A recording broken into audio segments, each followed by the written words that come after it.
നമസ്കാരം, ഞാൻ ഡോക്ടർ ഹരിത, ആനോറക്ടൽ സർജൻ ആണ്.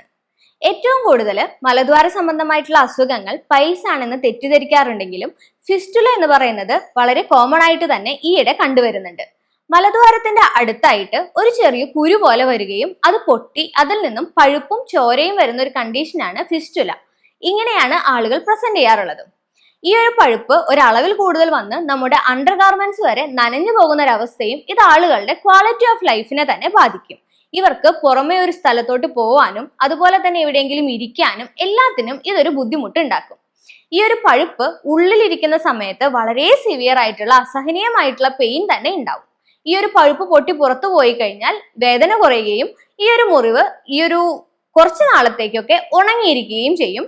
വീണ്ടും ഒരു 2-3 മാസം കഴിഞ്ഞാൽ വീണ്ടും ഈ സെയിം കാര്യം തന്നെ വീണ്ടും പൊട്ടലായിട്ട് ഒരു കുരു പോലെ വരികയും പൊട്ടി വരികയും ചെയ്യും. ഇതിനെയാണ് ഫിസ്റ്റുല എന്ന് പറയുന്നത്. ഫിസ്റ്റുല പുറമെ കാണുന്ന ഈ ഒരു കുരുവും പഴുപ്പും മാത്രമല്ല, അതിന് ഉള്ളിലോട്ട് ആനൽ കനാലിലോട്ട് ഒരു കണക്ഷൻ കൂടെ ഉണ്ട്. അതായത് ഇതൊരു തുരങ്കം പോലെയാണ്. അതിന് 2 ഓപ്പണിംഗ് ഉണ്ടായിരിക്കും. അതിൽ ഒരു ഓപ്പണിംഗ് എന്ന് പറയുന്നത് ആനൽ കനാലിലും മറ്റൊരു ഓപ്പണിംഗ് എന്ന് പറയുന്നത് മലദ്വാരത്തിന് അടുത്തുമായിരിക്കും. ഈ ഒരു മലദ്വാരത്തിന് അടുത്തുള്ള ഓപ്പണിംഗ് ചിലപ്പോൾ ഒരു 1 സെന്റിമീറ്റർ ഡിസ്റ്റൻസിലായിരിക്കും, ചിലപ്പോൾ അതൊരു 8 സെന്റിമീറ്റർ ഡിസ്റ്റൻസിലും ആയിരിക്കാം. നിങ്ങൾ ഇത് എത്രയും പെട്ടെന്ന് ഡോക്ടറെ കൺസൾട്ട് ചെയ്യുകയാണെന്നുണ്ടെങ്കിൽ വളരെ പെട്ടെന്ന് തന്നെ ഇത് ട്രീറ്റ് ചെയ്യാനും പറ്റും. പക്ഷെ പലപ്പോഴും ഒരു ഡോക്ടറുടെ അടുത്തേക്ക് ഇത് എത്തുന്നത് ഒരുപാട് ലേറ്റ് ആയിട്ടായിരിക്കും. ഫിസ്റ്റുല ഉണ്ടാവാനുള്ള കാരണം എന്ന് പറയുന്നത് നമ്മുടെ മലദ്വാരത്തിന്റെ ഉൾഭാഗത്തോട്ടായിട്ട് ആനൽ ഗ്ലാൻസ് എന്ന് പറയുന്ന ചില ഗ്രന്ഥികളുണ്ട്. ആ ഒരു ഗ്രന്ഥികളാണ് നമുക്ക് മലം സുഗമമായിട്ട് പുറത്തോട്ട് പോകാനുള്ള ഒരു ലൂബ്രിക്കേഷൻ കൊടുക്കുന്നത്. പക്ഷെ അവിടെ വരുന്ന ഇൻഫെക്ഷൻസ് ട്രീറ്റ് ചെയ്യാതിരിക്കുകയോ അല്ലെങ്കിൽ നമ്മൾ ശ്രദ്ധിക്കാതിരിക്കുകയോ ആ ഒരു ഇൻഫെക്ഷൻ വെച്ച് നമ്മൾ കുറെ സമയം ഇരുന്നു കൊണ്ടുള്ള ജോലികളാണ് ചെയ്യുന്നത്, അല്ലെങ്കിൽ നമ്മുടെ ഭക്ഷണക്രമം ഒട്ടും ശരിയല്ല, കോൺസ്റ്റിപ്പേഷൻ, ഡയറിയ എന്നിവ മാറി മാറി വരുന്നുണ്ട് എന്നിങ്ങനെയുള്ള കണ്ടീഷൻസ് ഒക്കെ വരുമ്പോൾ ഈ ഒരു പഴുപ്പ് പുറമേക്ക് ഒരു ടണൽ പോലെ കണക്ട് ചെയ്ത് വരികയും പുറമെ വന്ന് പൊട്ടുകയും ചെയ്യും. അപ്പോഴാണ് ഈ ഒരു ഫിസ്റ്റുല എന്നൊരു കണ്ടീഷനെ പറ്റി പേഷ്യന്റ് തന്നെ ചിലപ്പോൾ അറിയുക. ഈ ഒരു കണ്ടീഷൻ വന്നു കഴിഞ്ഞാൽ ഇത് സിമ്പിൾ ആയിട്ടുള്ള ഒരു ഫിസ്റ്റുലയാണോ അല്ലെങ്കിൽ ഒരു കോംപ്ലക്സ് ആയിട്ടുള്ള ഒരു ഫിസ്റ്റുലയാണോ എന്ന് നമ്മൾ ആദ്യം തന്നെ ഐഡന്റിഫൈ ചെയ്യേണ്ടതുണ്ട്.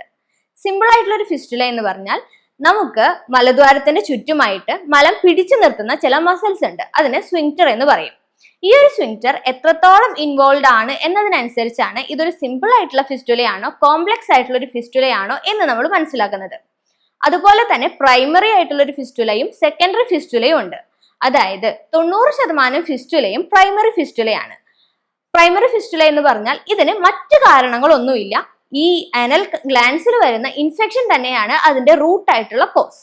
പക്ഷെ സെക്കൻഡറി ഫിസ്റ്റുല എന്ന് പറഞ്ഞാൽ അതിന് നമ്മുടെ കുടലിൽ വരുന്ന ഇൻഫെക്ഷൻസ് ഒരു കാരണമാണ്. അൾസറേറ്റീവ് കൊളൈറ്റിസോ IBSോ ക്രോൺസോ ഇങ്ങനെയുള്ള അസുഖങ്ങളോ അല്ലെങ്കിൽ TB ആവാം, സെക്ഷുവലി ട്രാൻസ്മിറ്റ് ചെയ്യുന്ന അസുഖങ്ങളായിരിക്കാം.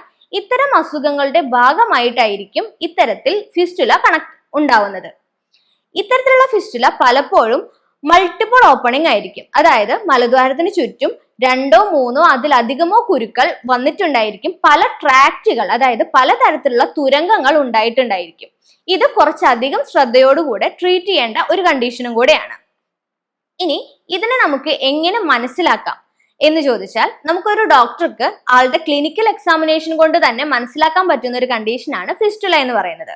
അതിന് പ്രോബിംഗ് എന്ന് പറയുന്ന ഒരു ടെക്നിക്കാണ് നമ്മൾ യൂസ് ചെയ്യുന്നത്. പ്രോബ് എന്ന് പറയുന്ന ഒരു ഇൻസ്ട്രുമെന്റ് ഉപയോഗിച്ച് ഒരു ഡോക്ടർക്ക് പരിശോധിച്ചു കഴിഞ്ഞാൽ ഇതിന്റെ ഇന്റേണൽ ഓപ്പണിംഗ് എവിടെയാണെന്നും, അതായത് എവിടേക്കാണ് ഈ ഒരു തുരങ്കം ചെന്ന് തുറക്കുന്നത് എന്നും ആ ഒരു തുരങ്കത്തിന്റെ ഡയറക്ഷൻ എങ്ങനെയാണെന്നും അതിന് എത്ര ലെങ്ത് ഉണ്ട് എന്നും നമുക്ക് മനസ്സിലാക്കാൻ സാധിക്കും. ആ ഒരു ലെങ്ത്തിനനുസരിച്ചാണ് നമുക്ക് ഈ ഒരു ട്രീറ്റ്മെന്റ് എത്രത്തോളം എളുപ്പത്തിൽ നടക്കുമെന്നും അതിന്റെ ട്രീറ്റ്മെന്റ് ഏത് രീതിയിൽ ചെയ്യണമെന്നും ഒക്കെ നമ്മൾ തീരുമാനിക്കുന്നത്. അതുപോലെ തന്നെ അത് എത്രത്തോളം സ്ഫിങ്ക്റ്റർ ഇൻവോൾവ് ആണ് എന്നും നമുക്ക് മനസ്സിലാക്കാൻ സാധിക്കും. അതിനനുസരിച്ച് തന്നെ ഒരു ട്രീറ്റ്മെന്റ് പ്ലാൻ നമുക്ക് പറയാനും സാധിക്കും. ഇതല്ല എന്നുണ്ടെങ്കിൽ നമുക്ക് MRI സ്കാൻ, ഫിസ്റ്റുലോഗ്രാം ഇത്തരത്തിലുള്ള ഇൻവെസ്റ്റിഗേഷൻ ടെക്നിക്സ് നമുക്ക് ഉപയോഗിക്കാൻ പറ്റും. ഇതിന്റെ ട്രീറ്റ്മെന്റ് സൈഡിലോട്ട് വരികയാണെങ്കിൽ ആയുർവേദത്തിൽ ഇതിന് ഏറ്റവും ബെസ്റ്റ് ആയിട്ടുള്ള ട്രീറ്റ്മെന്റ് ഓപ്ഷൻസ് അവൈലബിൾ ആണ്. അതായത് ക്ഷാരസൂത്രം എന്ന് പറയുന്ന ട്രീറ്റ്മെന്റ് ആണ് ആയുർവേദം ഫോളോ ചെയ്യുന്നത്. കാരണം ഇത് നമുക്കൊരു ഫിസ്റ്റുല എന്ന് പറയുന്ന അസുഖം എപ്പോഴും റെക്കറൻസിന്റെ സാധ്യത ഉള്ളതാണ്. അതായത് ഒരിക്കൽ ട്രീറ്റ് ചെയ്ത് മാറിയാലും വീണ്ടും വീണ്ടും ഈ ഒരു കണ്ടീഷൻ വരാനുള്ള സാധ്യത വളരെയധികം കൂടുതലാണ്. ആയുർവേദത്തിൽ ക്ഷാരസൂത്ര ചികിത്സ ചെയ്യുമ്പോൾ ഇതിൽ റെക്കറൻസിന്റെ സാധ്യത ഒരു 99% ഇല്ല എന്ന് തന്നെ നമുക്ക് പറയാം. അതുപോലെ തന്നെ നമ്മുടെ ഫിസ്റ്റുലയുടെ ട്രീറ്റ്മെന്റ് ചെയ്യുമ്പോൾ പൊതുവെ ആളുകൾക്ക് ഉണ്ടാകുന്ന ഒരു കോംപ്ലിക്കേഷൻ ആണ് മലം അറിയാതെ പോവുക, അതായത് ആനൽ ഇൻകോണ്ടിനൻസ് എന്ന് പറയുന്ന കണ്ടീഷൻ. ഇതിന് കാരണം നമുക്ക് മലം പിടിച്ചു നിർത്താൻ വേണ്ടി സഹായിക്കുന്ന സ്വിങ്ക്റ്റർ എന്ന് പറയുന്ന മസിൽസിന് ഒരു ഡാമേജ് അല്ലെങ്കിൽ ഒരു കേടുപാട് വരിക എന്നുള്ളതാണ്. നമ്മുടെ ഈ ഒരു സർജിക്കൽ പ്രൊസീജിയർ ചെയ്യുമ്പോൾ അതിനുണ്ടാകുന്ന ഈ ഒരു കേടുപാട് നമുക്ക് മലം അറിയാതെ പോകുന്ന കണ്ടീഷനിലോട്ട് വഴിതിരിക്കും. പക്ഷേ ക്ഷാരസൂത്ര ചികിത്സ ചെയ്യുമ്പോൾ ഇത്തരത്തിലുള്ള ഇൻകോണ്ടിനൻസ് പോലെയുള്ള വേറെ കോംപ്ലിക്കേഷൻസും അല്ലെങ്കിൽ സ്ട്രിക്ചർ, അതായത് മലദ്വാരം ചുരുങ്ങി പോകുന്നത് പോലുള്ള കോംപ്ലിക്കേഷൻസ് ഉണ്ടാകുന്നില്ല എന്നുള്ളതാണ് ഇതിന്റെ ഒരു ബെനിഫിറ്റ്. ക്ഷാരസൂത്രം എന്ന് പറയുന്നത് 21 ദിവസം ക്ഷാരവും ആയുർവേദ മെഡിസിൻസും ഉപയോഗിച്ചുകൊണ്ട് അണുവിമുക്തമായിട്ടുള്ള ഒരു കണ്ടീഷനിൽ ഉണ്ടാക്കിയെടുക്കുന്ന ഒരു ത്രെഡാണ്. ഈ ഒരു ത്രെഡ് ഉപയോഗിച്ചാണ് ക്ഷാരസൂത്ര ചികിത്സ ചെയ്യുന്നത്. അതുകൊണ്ട് തന്നെ ഈ ഒരു ത്രെഡ് വെച്ച് ഈ ഒരു ഇന്റേണൽ ഓപ്പണിങ്ങും എക്സ്റ്റേണൽ ഓപ്പണിങ്ങും കണക്ട് ചെയ്തുകൊണ്ട് ഒരു കെട്ടിയിടുകയും അതുകൊണ്ട് ഉള്ളിൽ നിന്ന് തന്നെ ആ ഒരു മുറിവ് ഉണങ്ങി വരികയും അതോടൊപ്പം തന്നെ അത് മുകളിലോട്ട് കട്ട് ചെയ്ത് കൊണ്ടുവരികയും ചെയ്യും. ഇത്തരത്തിൽ ചെയ്യുന്നത് കൊണ്ടാണ് ഈ ഒരു കോംപ്ലിക്കേഷൻസ് പൊതുവെ ഇല്ലാത്തതും റൂട്ടിൽ നിന്നും തന്നെ മുറിവ് ഉണക്കുന്നത് കൊണ്ട് ഇതിന് വീണ്ടും റെക്കർ ചെയ്ത്, അതായത് വീണ്ടും ഈ ഒരു അസുഖം വരാനുള്ള സാധ്യതയും ഇല്ലാതാവുന്നത്. എപ്പോഴും ഫിസ്റ്റുല എന്നൊരു കണ്ടീഷൻ ഉണ്ടെങ്കിൽ നിർബന്ധമായും നിങ്ങൾ ഒരു ഡോക്ടറെ കൺസൾട്ട് ചെയ്യുക. കാരണം ഇതൊരു ഹോം റെമഡീസ് കൊണ്ടോ അല്ലെങ്കിൽ മരുന്നുകൾ കൊണ്ടോ മാറുന്ന ഒരവസ്ഥയല്ല.